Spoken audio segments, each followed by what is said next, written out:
उरण तालुक्यात रामसई येथे बुधवारी दिनांक 16 जुलै रोजी विजेच्या पोलवर दुरुस्तीचे काम करताना अचानक वीज पुरवठा सुरू झाल्यामुळे चिरनेर येथील महेंद्र रामचंद्र पाटील यांचा विजेच्या धक्क्याने जागीच मृत्यू झालाय। या घटनेने संपूर्ण परिसरात हळहळ व्यक्त केली जात असून महावितरण व्यवस्थेच्या सुरक्षेवर तीव्र टीका होत आहे। महेंद्र पाटील हे मागील 30 वर्षांपासून कंत्राटी वायरमन म्हणून महावितरणसाठी कार्यरत होते। त्यांच्या समर्पित सेवेमुळे रात्री अपरात्री पावसात आणि वादळातही वीज पुरवठा सुरळीत करण्यासाठी ते धाव घेत असत। मात्र इतक्या वर्षांच्या सेवेनंतरही त्यांचा दर्जा कंत्राटीच राहिला आणि अखेर विजेच्या धक्क्याने त्यांचे जीवनच संपले। दुर्घटनेच्या वेळी काही अधिकारी घटनास्थळी उपस्थित असूनही वीज प्रवाह कोणी सुरू केला याची चौकशीची मागणी सध्या जोर धरत आहे।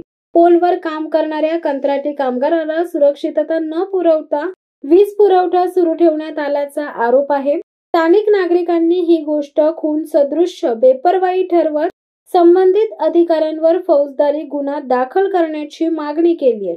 हजारो ग्रामस्थांची उपस्थिती असताना महाराष्ट्र स्टेट विद्युत वितरणचे शासकीय प्रतिनिधी मात्र गायब होते, अनुपस्थित होते।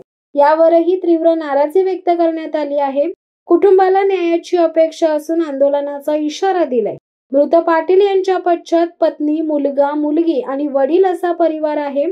त्यांना तात्काळ आर्थिक मदत, कुटुंबातील सदस्याला नोकरी आणि महावितरणाकडून न्याय मिळावा अशी ठाम मागणी आहे।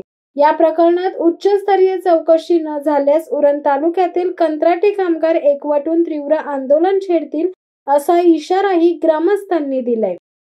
शिवसत्ता टाइम्ससाठी प्रवीण पाटील, उरण। दे धडक बेधडक वृत्त देणाऱ्या आपल्या शिवसत्ता टाइम्स न्यूज चॅनलला लाल बटन दाबून सबस्क्राईब करा आणि बेल आयकॉनला क्लिक करायला विसरू नका।